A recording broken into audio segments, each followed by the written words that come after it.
waktu mula-mula hari pertama PKP itu, pertanyaan juga bagi masyarakat Islam, bagaimana kalau mau solat Jumat? Apakah harus 40 orang terus nggak bisa masuk masjid atau bagaimana?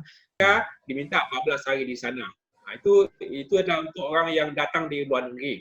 Tapi kalau status PUI itu mereka mesti datang ke rumah sakit untuk mengikuti saringan. Nah, kalau saringan positif baru nanti mereka akan dirawat. Terselindung, maksud tersembunyi di sebalik itu. Pemerintah sayang jo awak.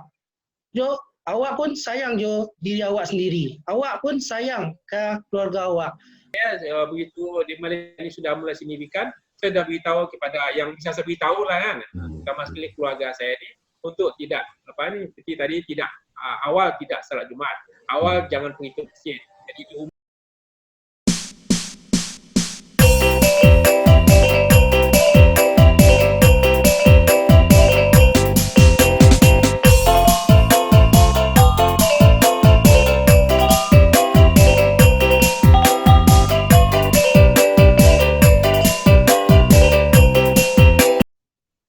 ya, jadi dari diskusi kita tadi, nah kan ada PKP itu yang sudah dilaksanakan, ada beberapa hal yang diatur oleh pemerintah.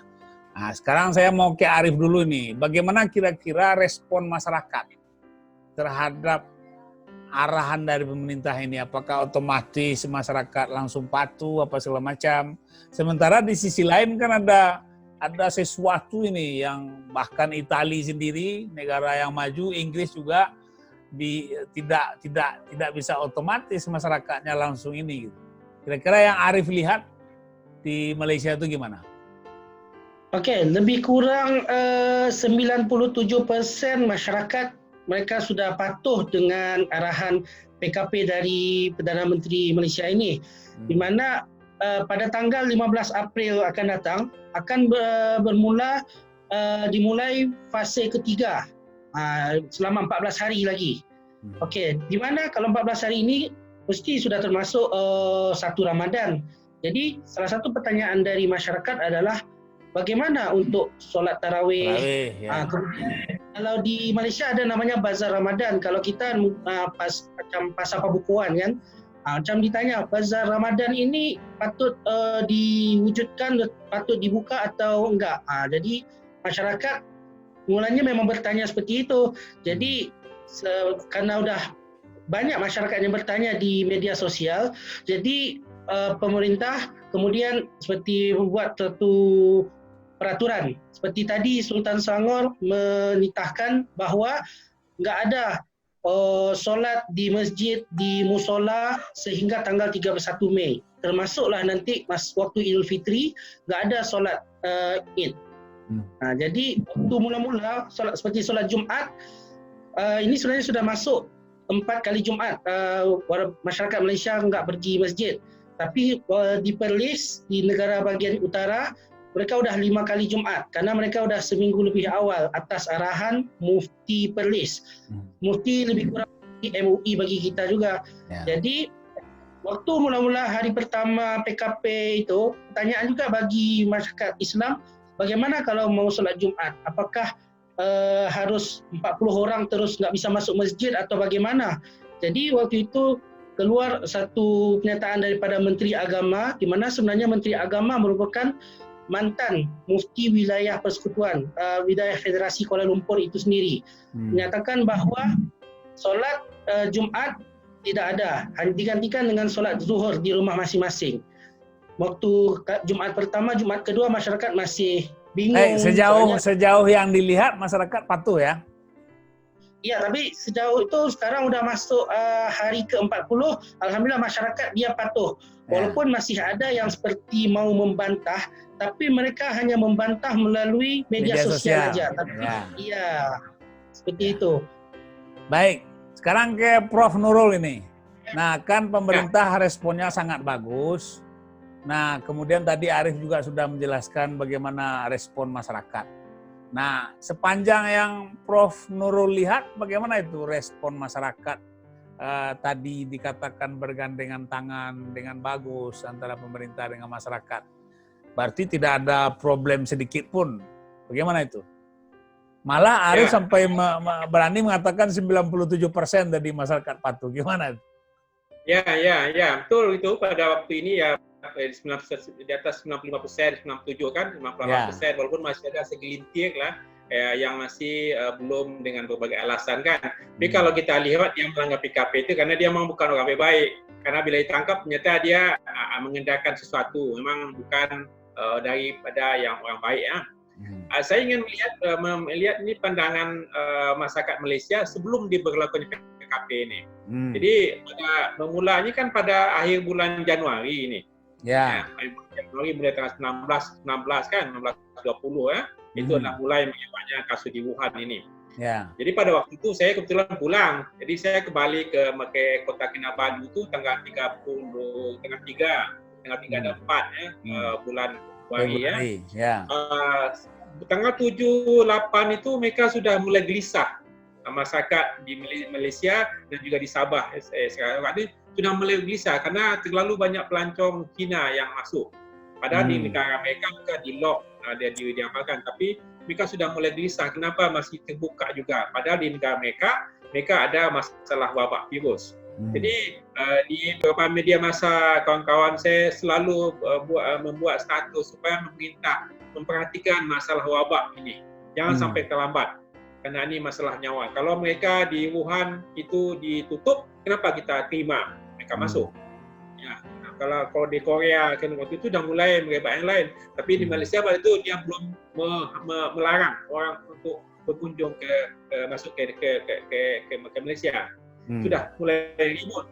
Saya ingat ada kawan saya sangat rajin membuat status di Facebook dia menghimbau supaya pemerintah Malaysia supaya cepat-cepat memperhatikan ini.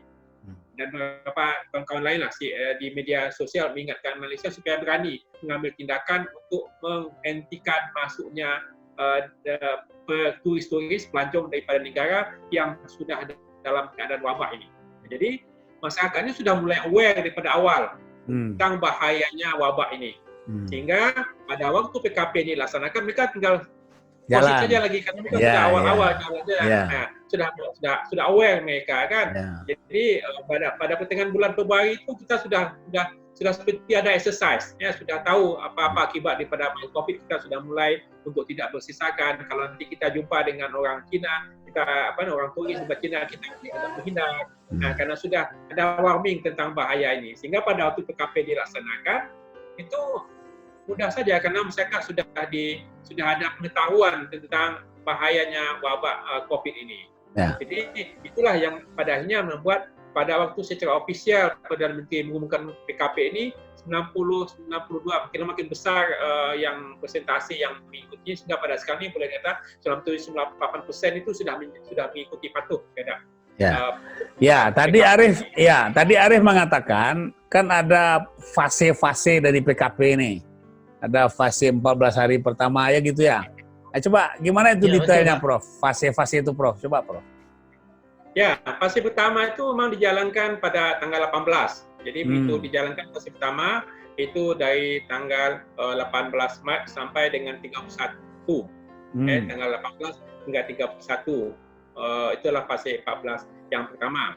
Kemudian seminggu sebelum berakhirnya fase pertama ini diumumkan lagi bahwa ini perlu dilanjutkan menjadi dua fase. Karena pada waktu fase pertama itu kebetulan orang mau cuti libur anak-anak sekolah. Jadi libur anak sekolah, jadi sudah ada yang terlanjur pulang kampung. Terlanjur pulang kampung kan, jadi untuk menghalang mereka jangan sampai nanti berbondong-bondong ke kota karena terlanjur pulang kampung karena anak-anak cuti sekolah, mereka beritahu tak perlu datang ke kota karena kita mau cuti lagi. Cuti mau diteruskan, tinggal saya di kampung itu. Oh iya. Karena takut nanti kalau tidak kan kita kan cuti, pulang kampung ya. Nanti kalau libur cuti sekolah kan nanti pulang lagi mereka ke kota kan. Mereka itu tidak perlu pulang ke kota karena cuti. Kerja juga tutup, kantor juga tutup. Itu pulang ke kota karena kantor juga tutup. Ini adalah untuk menghalang jangan nanti orang yang pulang ke kampung ni kembali lagi ke kota. Karena untuk apa ke kota? Kantor tutup kata kan. Meskipun nanti banyak polisi yang akan merazia. Karena itu diberlakukan PKP yang kedua supaya jangan sampai jadi ada gelombang. Sampai tanggal berapa itu PKP kedua? Itu sampai tanggal 14. 14 besok ya? 14 Januari. Berarti besok habisnya ya? Besok Nah, habisnya. untuk kelanjutannya gimana? Nah, pelanjutannya tanggal 10 kemarin diberitahu. Tanggal 10 kemarin hari Jumat ya, tanggal Jumat dilanjutkan lagi supaya ini betul-betul flatnya betul habis. Karena nanti ada lagi, jangan sampai nanti sisa. Tapi ini mereka buat keputusan profesional. Ini adalah amnesti atas nasihat daripada orang kesihatan. Jadi bukan keputusan politik, tapi pandangan dari Dirjen Kesehatan. Karena dia yang memimpin masalah teknik ya. Technical part adalah orang kesehatan. Jadi Majelis Keselamatan Negara itu mendapatkan nasihat dari Dirjen Kesehatan tentang bagaimana status COVID ini di Malaysia. Berarti ditambah 14 hari lagi mulai besok? Ya, tambah 14 hari sampai tanggal 28 April. Itu status yang sekarang. Jadi mereka akan untuk memastikan supaya memang betul-betul flat. Jadi supaya kurva itu memang ditekan, supaya memang betul flat. Supaya bisa rantai COVID ini betul saja diputuskan. Kalau mulai statistiknya dari awal sampai kondisi fase kedua PKP ini, secara kurva bagaimana Prof melihat? Secara kurva dia punya mereka melihat daripada pertambahan kasus. Jadi pertambahan kasus seperti yang saya sampaikan tadi itu, pertambahan kasus ini makin lama makin bisa dikendalikan. Orang kan takut ada transaction kan, melonjak gitu tinggi kan, penanganan meningkat dengan tiba-tiba, melonjak daripada 100 jadi 200, 200 jadi 400, 400 jadi 800 kan. Ya, kalau di sini jumlahnya seperti stabil. Ya kemarin 1153 kasus baru. Ya, 153 kasus baru kan 2 hari lewat. Kemarin hari ini 134 kasus baru. Kasus baru ini, jadi mereka akan mengusahakan supaya kasus baru ini kalau tidak menurun, itu jangan naik. Kasus baru. Nah, ya. kalau tren seminggu terakhir ini turun? Ya, tidak ada kenaikan yang lonjakan besar. Oke. Nah, kita kan takut lonjakan nama transaction kan. Status baru yang kasus baru itu menurun slowly ya. Sementara kasus yang sembuh itu juga makin banyak karena hari ini yang sembuh itu yang pulih itu 168. Jadi lebih banyak yang sembuh daripada yang baru masuk. Hari ini yang sembuh adalah 168 dan persentase yang sembuh ini sudah makin tinggi. Beberapa waktu yang lalu dia punya kadar kesembuhan itu 36%. Ya, ini data seminggu lepas kan. Minggu lalu kadar kesembuhan adalah 36%. Minggu ini kadar kesembuhan 47%. Artinya mereka sudah dapat mengendalikan ini sehingga persentase jumlah yang sembuh itu makin meningkat. Ya. Oke, Prof. Sekarang agak teknis ke ini lagi, Prof. Agak teknis ke medisnya. Jadi kalau di Indonesia kan ada ada istilah notifikasi, ya. Jadi ketika seseorang diduga ada perjalanan dari daerah epicentrum atau apa, maka dia tercatat sebagai orang notifikasi. Nah, orang notifikasi ini ada yang dikategorikan orang tanpa gejala, kemudian ada lagi nanti orang yang dalam pengawasan istilahnya, atau dalam pemantauan, ODP, orang dalam pemantauan. Nah, nanti kalau terlihat yang ada gejala itu nanti masuknya ke dalam orang dalam pemantauan. Nah, orang dalam pemantauan ini karena memang dipantau oleh petugas medis ini kalau di Indonesia ini, karena memang dipantau, nanti ada peningkatannya, maka jadilah dia PDP, pasien dalam pengawasan, ya. Nah, pasien dalam pengawasan inilah yang kemudian diperiksa cairan kerongkongannya di labor yang ditunjuk. Nanti kalau 2 kali diperiksa positif, barulah dia dijustifikasi mengidap COVID-19, gitu ya. Nah, orang yang PDP ini kalau kita di Indonesia itulah yang sudah di rumah sakit ya. Nah, apalagi yang sudah positif. Nah, kalau di Malaysia hierarki seperti tadi kira-kira ceritanya gimana itu? Karena tadi kan Prof katakan ada yang masuk ICU itu hanya sekian, sementara yang di luarnya sekian. Nah, bagaimana mengkategorisasi, tidak kategorisasi, bagaimana dari awal itu men-searching ya, men-searching ini kemungkinan, ini terjangkit, kemudian seterusnya sampai dia masuk ke ICU, sampai dia dinyatakan positif. Itu bagaimana kalau di Malaysia, Prof? Ya, terima kasih Pak Taufik. Kalau di Malaysia yang saya tahu, mereka hanya mengenal satu istilah, PUI, Person Under Investigation. PUI. Ya. Person Under Investigation. Ini adalah orang yang disaki ya, karena dia pernah kontak dengan orang yang orang yang kemudian positif ya. Jadi ini disebut dengan PUI. Orang PUI ini memang diminta datang ke rumah sakit untuk membuat saringan. Tes saringan untuk screening sama ada apakah dia ada positif apa tidak. Jadi jika dia sudah dalam PUI, Person Under Investigation itu, dia harus melakukan karantina diri. Dia harus melakukan karantina diri karena dia sudah berstatus PUI, karena dia pernah kontak ya, karena mungkin dia pernah kontak dengan orang yang positif. Jadi dia statusnya adalah PUI. Dia minta mengisolasikan diri dia sendiri. Ya, tapi kalau misalnya orang tersebut memang misalnya sekarang ini adalah yang kluster orang yang pulang dari luar negeri. Yang orang luar negeri itu mereka langsung di karantina di tempat-tempat tertentu khusus. Sudah dibangun oleh kerajaan tempat khusus, malah ada hotel disediakan, hotel yang budgetnya dimasukkan dalam hotel dengan budget anggaran per hari RM150 itu ditanggung oleh kerajaan. Mereka diminta 14 hari di sana. Itu adalah untuk orang yang datang dari luar negeri. Tapi kalau status PUI itu mereka mesti datang ke rumah sakit untuk mengikuti saringan. Kalau saringan positif baru nanti mereka akan dirawat. Mereka akan dipastikan. Kalau positif langsung dirawat, kalau negatif dia isolasi diri. Ya, dia pulang ke rumah dia. Isolasi diri, enggak. Kalau negatif, tidak perlu isolasi. Tidak, karena mereka sudah negatif. Oke. Lagi pula kan dalam PKP ini kita sudah mengisolasi. Kita hanya bertemu dengan anak-anak kita saja. Nah, menentukan seseorang PUI ini gimana? PUI ini yang ditentukan adalah pertama kalau dia ada bukti bahwa dia memang kontak rapat. Misalnya dia pernah bertemu dengan orang yang positif. Maka dia sudah melaporkan diri bahwa dia PUI sekarang ini. Sehingga dia pada waktu dan dia memberitahu ke rumah sakit, saya PUI.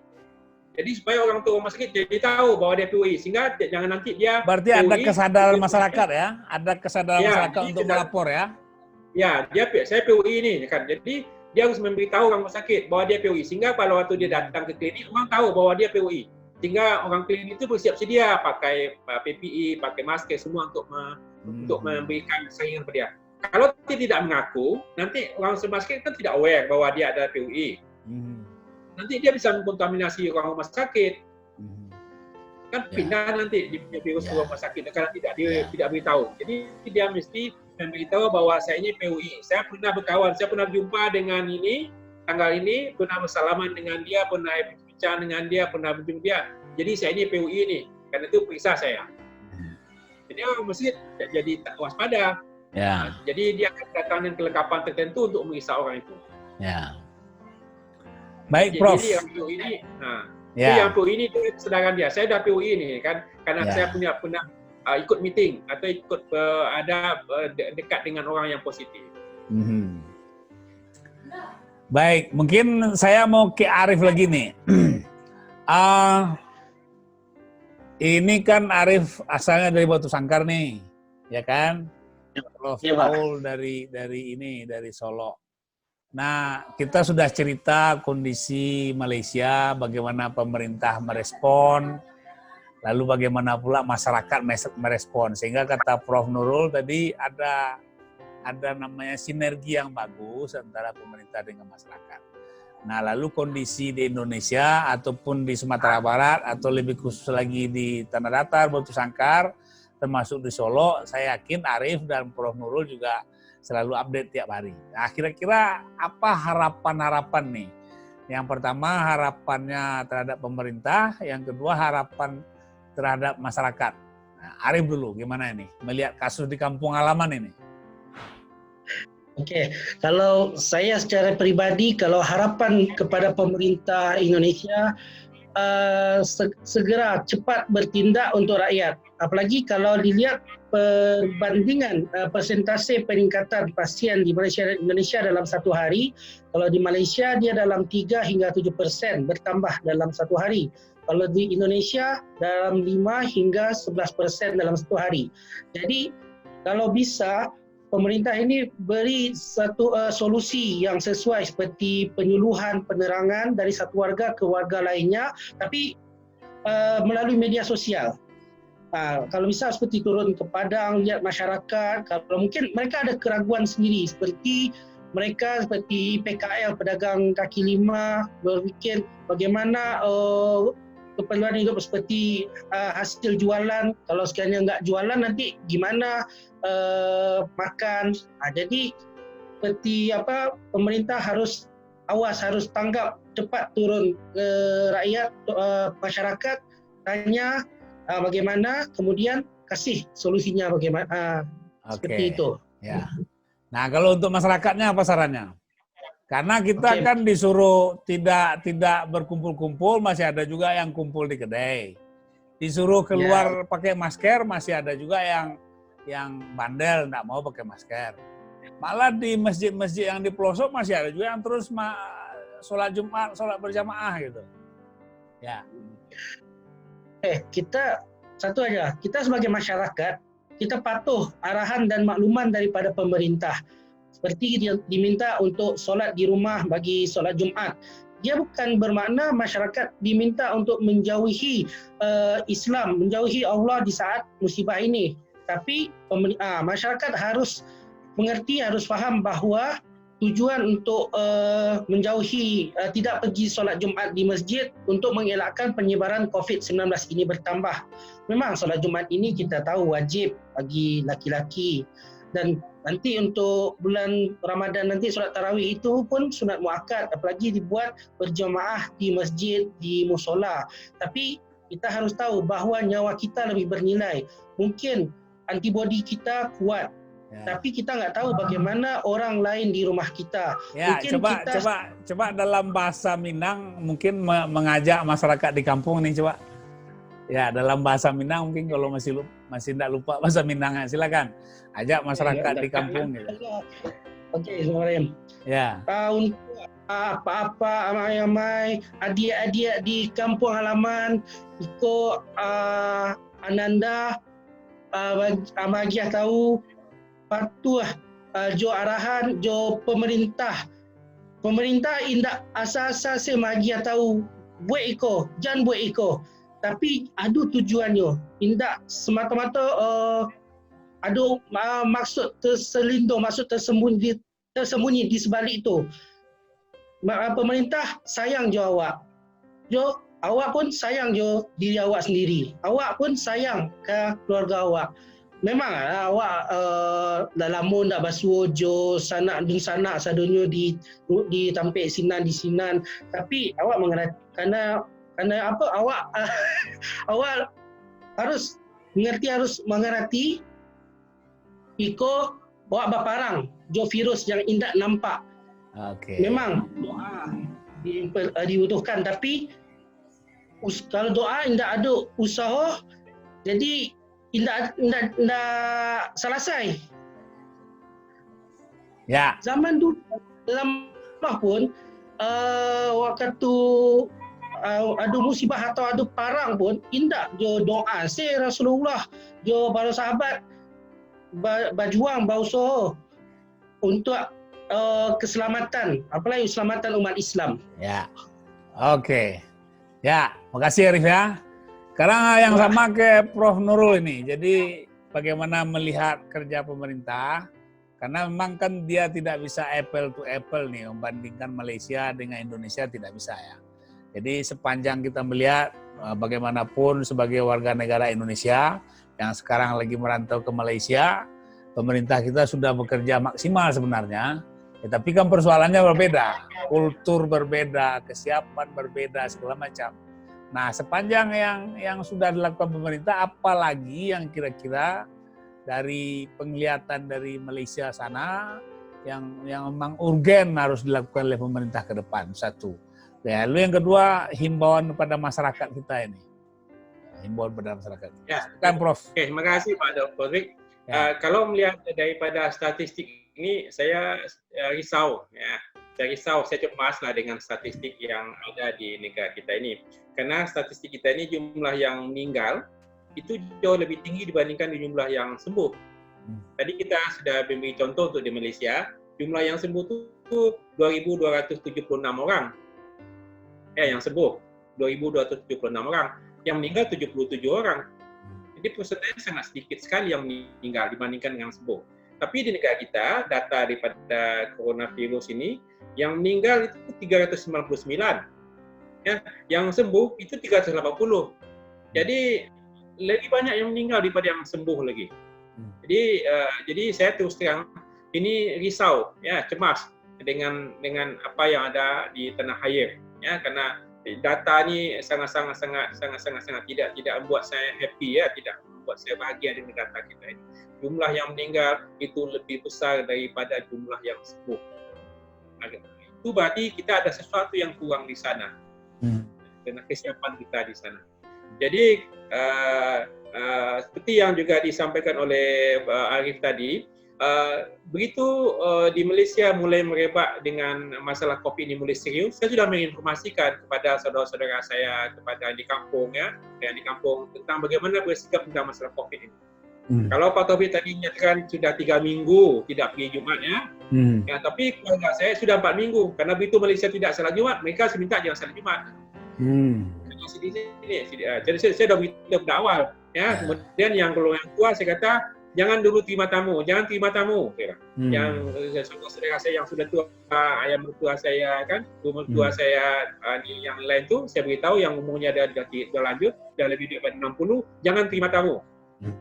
Kalau yang datang tu yang kita kenal hari-hari saja. Dan kalau dia pergi ke luar pasar itu, memang suruh mandi cepat, ganti baju suruh mandi cepat.